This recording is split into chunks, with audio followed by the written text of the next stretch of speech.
Comprendre les bases. La science, l'éducation et les sciences de l'éducation. La science, c'est une façon spéciale d'apprendre. Elle nous aide à mieux comprendre notre monde. En science, on observe avec attention. On fait aussi des expériences pour tester nos idées. La science cherche toujours des preuves et des faits. C'est une démarche organisée pour découvrir. Ce processus attentif construit notre savoir petit à petit.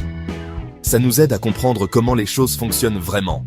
L'éducation, c'est le processus qui permet d'apprendre. Elle aide les gens à acquérir de nouvelles connaissances. Elle les aide aussi à développer des compétences utiles et à apprendre des valeurs importantes pour bien vivre. L'éducation se passe dans beaucoup d'endroits, comme les écoles. Mais on apprend aussi avec notre famille et nos expériences. C'est un chemin qui dure toute notre vie. Son but principal, c'est d'aider chaque personne à grandir. Les sciences de l'éducation, elles rassemblent ces deux idées. Ce domaine étudie l'éducation de manière scientifique. Il utilise les méthodes de la science pour comprendre l'apprentissage. Il cherche comment on peut améliorer l'enseignement. Beaucoup de scientifiques différents travaillant dans ce domaine. Ils étudient comment les enfants apprennent le mieux. Ils étudient aussi comment les écoles peuvent être meilleures. C'est un domaine qui veut aider chaque élève. Définir ces mots clairement, c'est très important. Des définitions claires nous aident à bien étudier l'éducation. Quand on comprend la science, on utilise de bonnes méthodes. Quand on comprend l'éducation, on connaît ses buts. Les sciences de l'éducation veulent améliorer l'enseignement pour tous. C'est un domaine qui se consacre à améliorer comment on enseigne. Et, le plus important, comment les enfants construisent leur savoir. Ça aide à créer de meilleures expériences d'apprentissage. Il y a longtemps, des sages réfléchissaient à l'éducation. Des philosophes comme Platon et Rousseau partagèrent leurs idées.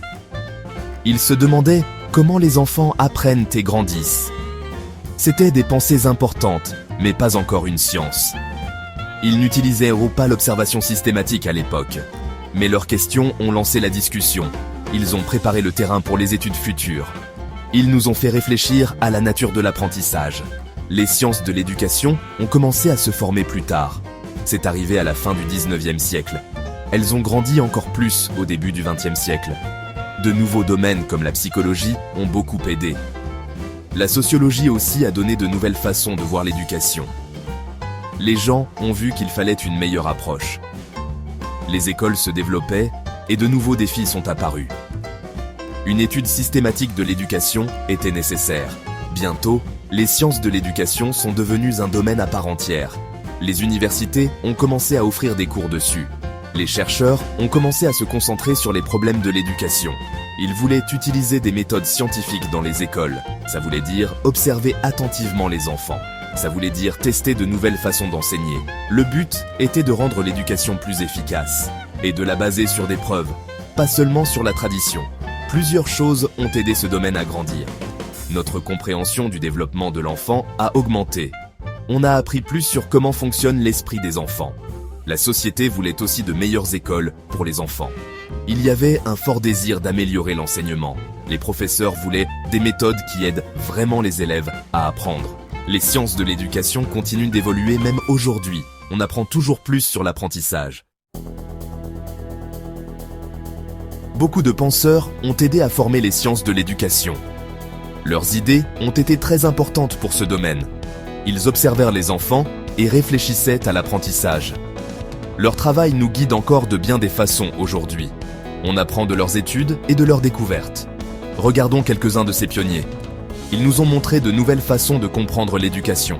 Leurs contributions se sentent encore dans les salles de classe.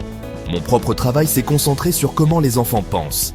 J'ai observé que l'esprit des enfants se développe par étapes. Ils ne sont pas juste de petits adultes dans leur façon de penser. Les enfants construisent activement leur propre savoir. Ils apprennent en faisant et en explorant leur monde. Comprendre ces étapes est essentiel pour les enseignants.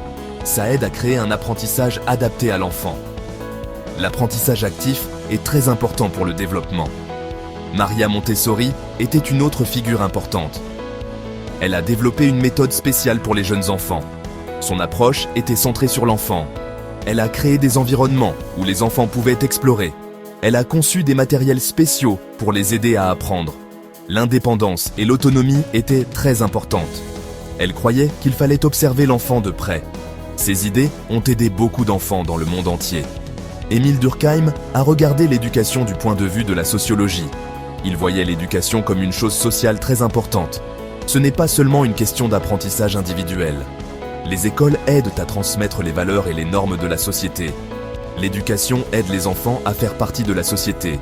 Elle joue un grand rôle pour créer l'unité sociale. Il pensait que les écoles étaient vitales pour une société saine. Son travail nous aide à voir l'éducation dans son ensemble. Les sciences de l'éducation, c'est un domaine très vaste. Beaucoup de disciplines différentes y contribuent. Chacune regarde l'éducation sous son propre angle. Ça nous aide à avoir une compréhension complète.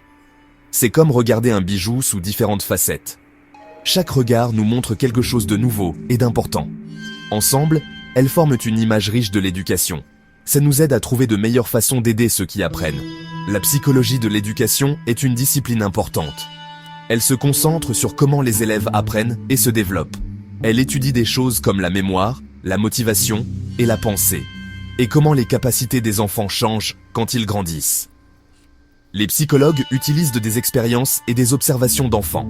Ils veulent comprendre en profondeur le processus d'apprentissage. Cette connaissance aide à créer de meilleures méthodes d'enseignement. Elle assure que l'enseignement correspond à la façon dont les enfants apprennent. La sociologie de l'éducation est un autre domaine clé. Elle examine l'éducation comme un système social. Elle regarde comment la société influence les écoles et comment les écoles influencent la société en retour. Elle étudie des questions comme l'équité et l'égalité des chances. Elle regarde aussi le rôle de l'école dans la vie sociale. Les sociologues utilisent des enquêtes et des entretiens pour leurs recherches. Ça nous aide à comprendre les facteurs sociaux dans l'apprentissage. La didactique, ou science de l'enseignement, est aussi essentielle. Cette discipline se concentre sur l'art d'enseigner. Plus précisément, comment bien enseigner différentes matières, comme les mathématiques, les sciences ou les langues. Elle développe et teste des méthodes et du matériel d'enseignement. Elle s'appuie sur des recherches faites dans de vraies salles de classe et sur une connaissance profonde de la matière enseignée. Le but est toujours d'améliorer comment les élèves apprennent des contenus spécifiques. Les sciences de l'éducation, sous toutes ses formes, nous aident à rendre l'éducation meilleure pour chaque enfant.